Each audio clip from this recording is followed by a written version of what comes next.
Ready.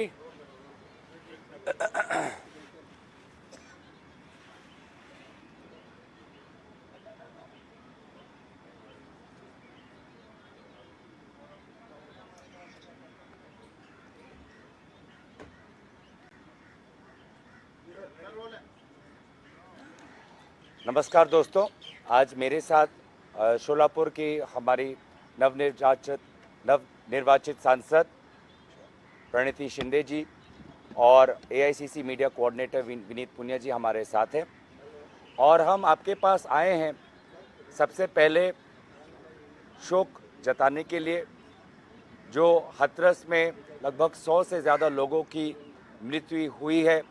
हम उनके परिवारों के प्रति, उनके सज्जनों के प्रति अपनी संवेदना जताते हैं और आशा करते हैं कि जो घायल है वो जल्द से जल्द उनका इलाज हो, वो स्वस्थ हों। और हम सभी इस वक्त यूपी और हाथरस के लोगों के साथ, उनके दुख के घड़ी में उनके साथ खड़े हैं। साथ ही दोस्तों, मैं ये भी कहना चाहूँगा कि कल हमने एक बहुत दुखद नज़ारा सदन के अंदर देखा।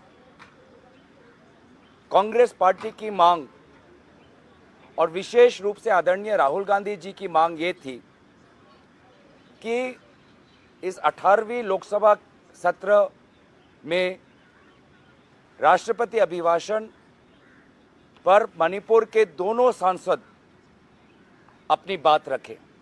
और ये बार बार राहुल गांधी जी हमको कह रहे थे कि दोनों सांसदों को अपनी अपनी बातों रखने का अवसर मिलना चाहिए, क्योंकि राहुल गांधी जी स्वयं मणिपुर गए हैं।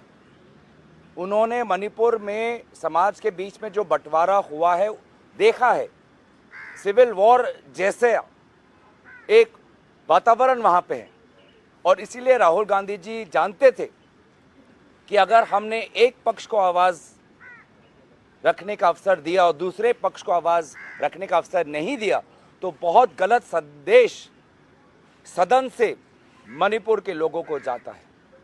ये बात राहुल गांधी जी बहुत खूबी से जानते थे और इसीलिए हमारे पहले जो सांसद हैं मणिपुर के, उन्होंने पहले दिन पर अपनी बात रखी। जो शहरी इलाके से आते हैं, इनर मणिपुर से आते हैं, इम्फाल से आते हैं। और कल हम चाहते थे जो हमारी पहाड़ी क्षेत्र जो है मणिपुर का, आउटर मणिपुर के जो सांसद है अल्फ्रेड, वो अपनी बात रखे। लेकिन अफसोस कि जहां पर हमारी संवेदना मणिपुर के साथ है, प्रधानमंत्री मोदी जी अपने सामने मणिपुर की व्यथा नहीं सुनना चाहते थे। हमारी मांग स्पष्ट थी कि हमें पता है कि प्रधानमंत्री मोदी जी को 4 बजे आना है, उनको अपना भाषण देना है। हमारी मांग इतना ही था कि आप बस 2 मिनट आप हमारे मणिपुर के सांसद को अपनी व्यथा, अपना पक्ष और मणिपुर में शांति और अमन की एक याचना व्यक्त करने का एक अवसर दें। लेकिन अफसोस 2 मिनट नहीं मिला और 2 घंटे हमें सुनने पड़े प्रधानमंत्री को, जिस पर उन्होंने वही पुराने एलिगेशन, वही पुराने आरोप, कभी चुटकुले, कभी मजाक, कभी तंज किया। उन्होंने राजनीति को एकदम निम्न स्तर तक लेके गए। और एक सांसद जो वहाँ पे चिल्ला रहा था, बोल रहा था कि मुझे बोलने दो, उनकी बात सुनने का धैर्य उनके पास नहीं था, सहानुभूति नहीं थी, दिल में जगह नहीं थी। और इसीलिए उस क्षण में हमारे उत्तर पूर्वांचल के सांसद, आपने देखा होगा कि उत्तर पूर्वांचल के सभी सांसद हम वेल में आ गए। मणिपुर के 2 सांसद आए, मैं उनके साथ आया, फिर मेरे साथ नागालैंड के सांसद आए, मेरे साथ फिर मेघालय के सांसद आए। और हम सभी ने एक दूसरे का हाथ पकड़कर हमने इंसाफ की गुजार लगाई, हमने इंसाफ की गुजारिश की, न्याय की गुजारिश की। मणिपुर को न्याय दो, मणिपुर की आवाज़ सुनो। हम जो उत्तर पूर्वांचल के सारे सांसद हम आ गए। और उसके पश्चात मैं धन्यवाद करना चाहूँगा कि हमारे इंडिया अलायंस के सांसद देश के हर कोने से उत्तर से लेके पश्चिम तक, पश्चिम से लेके दक्षिण तक, देश के हर कोने का इंडिया अलायंस का सांसद, उत्तर पूर्वांचल के सांसदों के समर्थन में सब हम वेल में आके हम सभी ने नारा लगाया, मणिपुर भारत का एक हिस्सा है, मणिपुर में आज आग लगी हुई है, मणिपुर को न्याय दो, मणिपुर को इंसाफ दो। 2 घंटे प्रधानमंत्री मोदी जी ने अपनी भाषण रखी, लेकिन एक बार भी मणिपुर का बात उन्होंने नहीं उठाया। अंत में बस उतना ही कहा कि अगर आपको समय नहीं मिला तो आपको पार्टी को पूछना चाहिए। हम पार्टी से क्यों पूछे, हम उनसे क्यों नहीं पूछे? क्या यह प्रधानमंत्री मोदी जी का बड़प्पन नहीं होता कि अगर वो बैठ जाते, अगर वो एक विरोधी सांसद को पानी का ग्लास दे सकते हैं, तो एक विरोधी सांसद जो मणिपुर से आता है उसकी 2 मिनट की बात सुनने का धैर्य क्यों नहीं है उनके पास? बैठ जाते। और मैं कहता हूं कि अगर वो बैठते, बड़प्पन दिखाते और मणिपुर के सांसद को 2 मिनट अपनी बात रखने देते, तो एक बहुत अच्छा संदेश प्रधानमंत्री की तरफ से आज उत्तर पूर्वांचल को जाता, मणिपुर को जाता। तो मुझे लगता है कि प्रधानमंत्री मोदी जी सुनिश्चित सोच से, योजना से मणिपुर को बार बार अपना पीठ दिखा रहे हैं। मोहन भागवत जी ने भी मणिपुर का नाम अर्ज किया, लेकिन मोहन भागवत जी की बात भी कल प्रधानमंत्री मोदी जी ने नहीं मानी, बड़प्पन नहीं दिखा पाए। और मुझे लगता था कि वो नहीं चाहते थे कि उनके सामने कोई मणिपुर का सांसद बोले, और इसीलिए प्रधानमंत्री मोदी वो अपने जिद पर अड़े रहे। 2 घंटे तक वो मणिपुर का सांसद चिल्लाते रहा और प्रधानमंत्री मोदी जी ने विभिन्न प्रकार के राजनीतिक आरोप और निम्न स्तर की राजनीतिक भाषा का प्रयोग किया। मुझे लगता है कि कल हमने एक ऐतिहासिक मौका हमने गंवाया, जब पूरा देश हम मणिपुर को एक संदेश देना चाहते थे। मैं दोबारा आभार प्रकट करता हूं राहुल गांधी जी का, जो पहले दिन से संवेदनशील थे, पहले दिन से वो चाहते थे कि दोनों अपना पक्ष रखें। वो स्वयं खड़े होकर वो अध्यक्ष महोदय को गुजारिश कर रहे थे कि दोनों को अपना पक्ष रखने दे। और फिर मैं उत्तर पूर्वांचल के सांसदों को, जो सब पहले वेल में आए, और उसके पश्चात जो हमारे देश के सांसद जो आए और मणिपुर का हमने साथ दिया, मैं सबको आभार प्रकट करता हूं, क्योंकि हमने इंडिया अलायंस ने हमने एक संदेश दिया कि मणिपुर भारत का अंग है, और मणिपुर में जो अत्याचार हुआ है महिलाओं पर, युवाओं पर, छात्रों पर, बुजुर्गों पर, वो अत्याचारों को हम भूले नहीं हैं और उनके हक की लड़ाई हम लड़ते रहेंगे। मैं बस इतना ही बात कहना चाहता था कि प्रधानमंत्री मोदी जी ने कल बहुत ही एक निष्ठुर व्यवहार मणिपुर के प्रति दिखाया और बहुत अपने जिद पर अड़े रहे, जिसके कारण एक ऐसा वातावरण हुआ। अब मैं चाहूँगा कि आदरणीय प्रणीति शिंदे जी आपको अंग्रेजी में यही बातें व्यक्त करें। Namaste.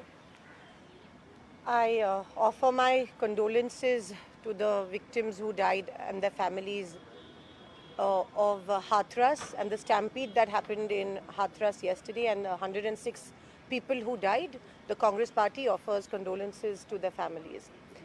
I would like to begin by saying that yesterday we saw a gross show of the Prime Minister's insensitivity and lack of empathy towards the burning issue of Manipur that has been going on for so long. Yesterday, we heard the Prime Minister's reply to the presidential address, and just as the Prime Minister's reply was about to begin, Honorable Rahul Gandhi ji raised his hand as the leader of opposition. It's the second most important position, constituent position, after the leader of the House, which is the Prime Minister. He raised his hand to speak, but he was denied the opportunity. It has never happened that the LOP's mic has been switched off. When the Congress was in power and when the BJP was in opposition, the LOP's mic is always on. Even in the Vidhan Sabhas, the LOP's mics are always on. But first time in the history of this country, the LOP's mic has been switched off. he was denied permission by Honorable Speaker to speak on the issue of Manipur. That in itself is an act of insensitivity and lack of empathy towards Manipur. When that happened, the Prime Minister continued his speech. All of us, we identified with the problems of Manipur. India Alliance has strongly stood by the people of Manipur and the MPs of Manipur who wanted a minute, I would say, because we kept asking the Speaker, sir, we just want a minute. All we wanted is 60 seconds to bring in front of the Prime Minister, who probably either is not aware of the problems of Manipur, he doesn't want to face the people of Manipur, he doesn't want to go to Manipur. And which is why they often deny us the opportunity to present the problems of Manipur in Parliament. There are two MPs from Manipur who were denied the opportunity, who were not given the opportunity to speak. One was given the opportunity, but yesterday, in front of the Prime Minister, because we wanted to draw the Prime Minister's attention. The Prime Minister does not belong to a particular party when he is representing the country. He belongs to the entire nation. The least we expect from him is sensitivity. When so many people have died, when women have been paraded naked in Manipur, the least we expect of you is 60 seconds. Just listen to us for 60 seconds, but they were denied that opportunity, the MPs. Our whip, Honorable Gaurav Gogoi ji, and the MPs, everybody got into the well. We followed them into the well. Entire India opposition leaders, MPs followed them into the well. We were trying to tell the Speaker, just give us 60 seconds. That's all we wanted, but we were denied we were denied the permission. LOP was not given the permission to speak. The Prime Minister refused to speak. Even the Prime Minister didn't even mention Manipur in his speech. That in itself is the most. How hardened can you be? And there's no empathy, there's lack of empathy. He was going on. By the end of it, only the Speaker and the Prime Minister were talking to each other. And of course, the MPs were thumping the desks. There was absolute noise in Parliament. He did not mention any of the important issues. We were telling him that Manipur pe jo अन्याय हुआ है, उसके बारे में हमको बोलने दो. He did not pay heed, and this is not the first time that it has happened. They talk about infrastructure that has happened in the northeast. Why doesn't he use those roads to reach Manipur? Why hasn't the Prime Minister gone to Manipur? That's the major big question that we want to ask the BJP and the Prime Minister. Why isn't he letting us talk about Manipur? And this in itself shows that the BJP, for some reason, is not ready to talk about Manipur. They have been caught on the back foot. If you see the Prime Minister's body language, he did not expect that the India Alliance would attack him. The BJP has gone on a back foot, which is why they're not expecting that India Alliance would be attacking them on so many fronts. They thought he's going to have, the upper hand and one-man show, but that's not going to happen. Sorry to say that to you, Mr. Prime Minister. We're not going to let that happen. We're a constructive opposition. You have to respect the opposition. You have to respect and understand the problems of Manipur, and that's all we're asking you to do. You can silence our voices in Parliament, but you cannot silence our voices on the streets of India. We represent the voice of India. We represent the voice of Manipur, and you cannot deny us that opportunity. And wait for the days to come. We are going to continue with our agitations inside and outside Parliament. We are going to make the Prime Minister accountable and answerable. He is responsible for whatever has happened in Manipur. He is responsible for the atrocities committed in Manipur, and he is also answerable and accountable. He is running away from responsibility. Being the Prime Minister is not all about show, and he's so full of himself that he's lending a blind eye to Manipur. So it's not all hunky-dory, and it's not all about show when you're the Prime Minister. When you're the Prime Minister, you're also responsible and accountable for all the atrocities that are happening in our country. And it is your responsibility. It is also the Speaker's responsibility because we adequately represent each and every community in Parliament, and this is the temple of democracy. And you are insulting that temple of democracy. What is the point of making a new building when you're silencing our voices? But we're not going to let that happen. What is the point of this, such a show and so much fauna and flora, when you cannot even listen to us for a minute, and when you cannot, the voices of the families the sorrow of the families is what we want to bring in front of you. Maybe your government has not been capable enough to tell you what has exactly happened in Manipur, so give us that opportunity. But you're denying us that opportunity, which means that you're absolutely insensitive to the problems of Manipur.